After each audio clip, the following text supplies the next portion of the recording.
Alright, so we got this block about ready to put the oil pan on, but the one drawback to these late model blocks is that when you go to put the seal retainer on the back of the block, you have to pull it off the engine stand.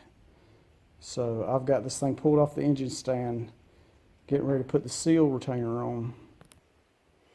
So what you got,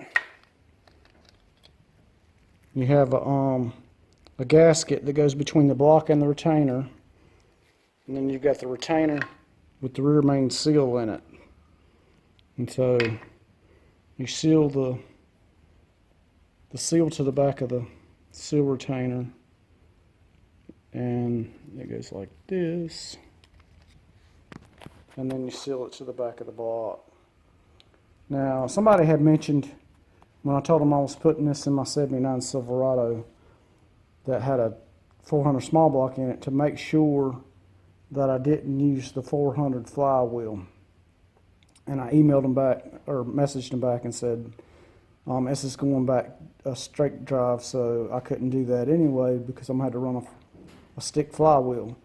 But the other thing is, these one piece rear main oil seals run a different flywheel than the earlier model two-piece sealed crankshafts do. So a 400 flywheel won't physically bolt up to this. This circle is smaller on the one-piece rear main oil seals.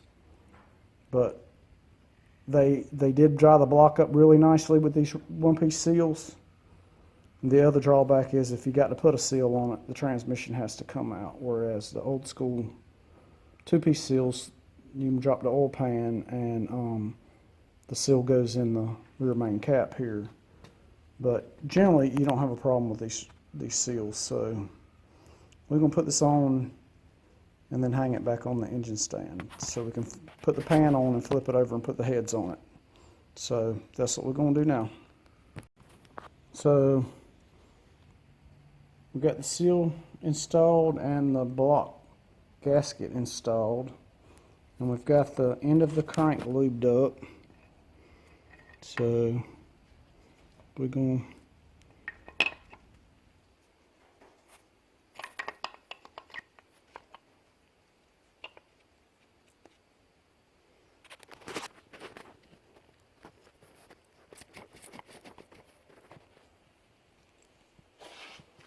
hold on.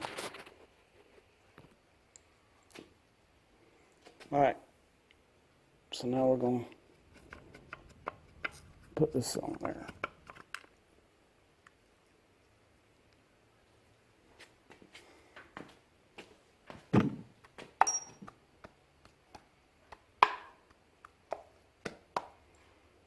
There we go.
And that's all there is to it.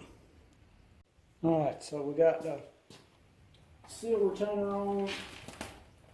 We got the block all wiped down. And we're going to get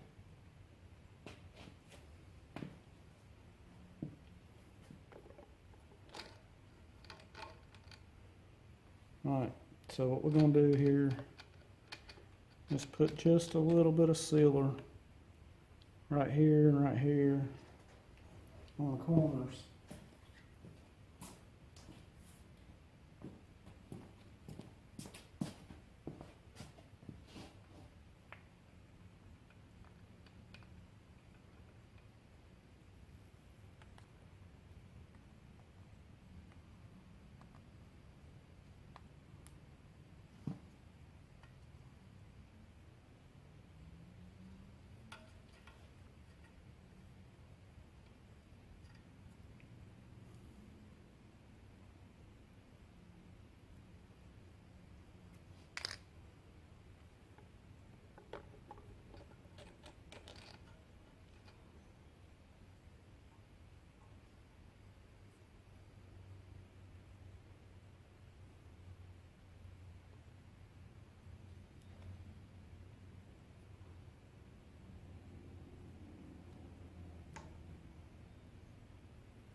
Alright, now we're going to get our oil pump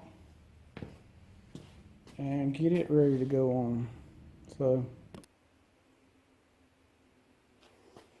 Alright, so I got my Mellon M55 oil pump, and we got the oil pump drive shaft on there, and then a lot of you guys will be saying you need to prime that oil pump first, but what I'm gonna do is I've got a priming tool I made out of an old distributor that I'm gonna use to prime it up when I get it flipped over before I crank it up the first time. So I need an extension.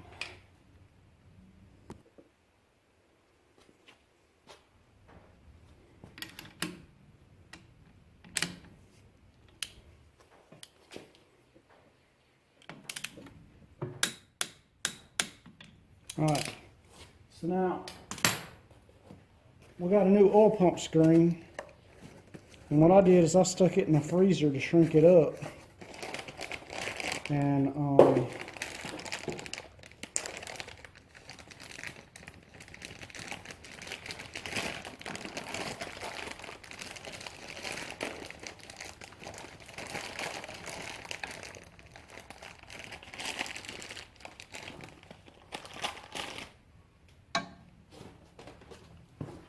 show you a little trick I learned a few years ago.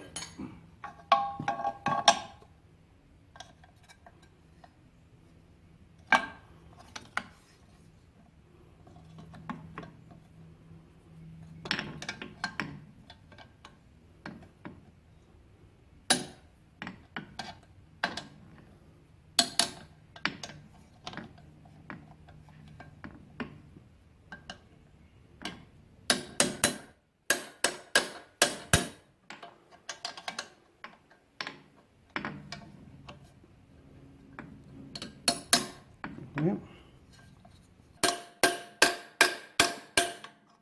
What this is, the oil pump pickup is 5/8. So I got a 5/8 wrench.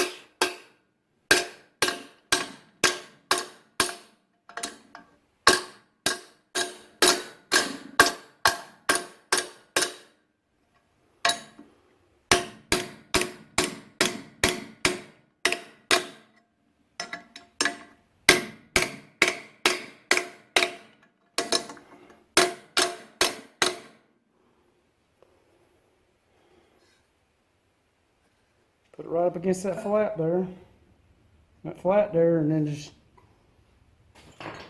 gently tap her in there.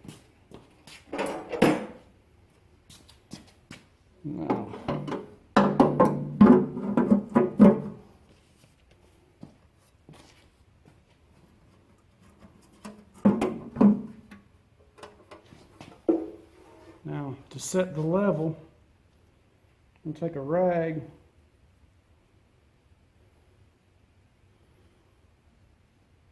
set on there like that.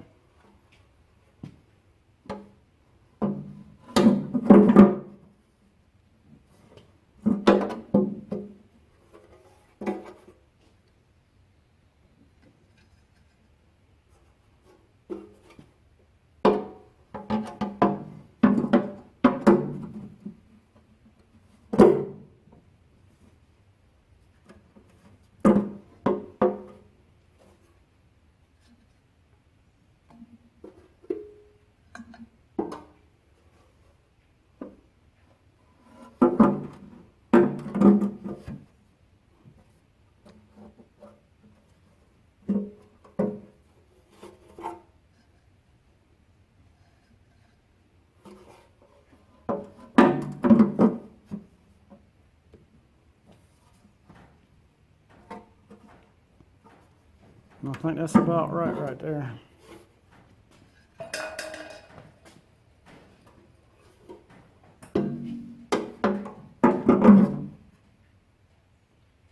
Yep, I think that's about right. I'm about that far from the bottom of the pan.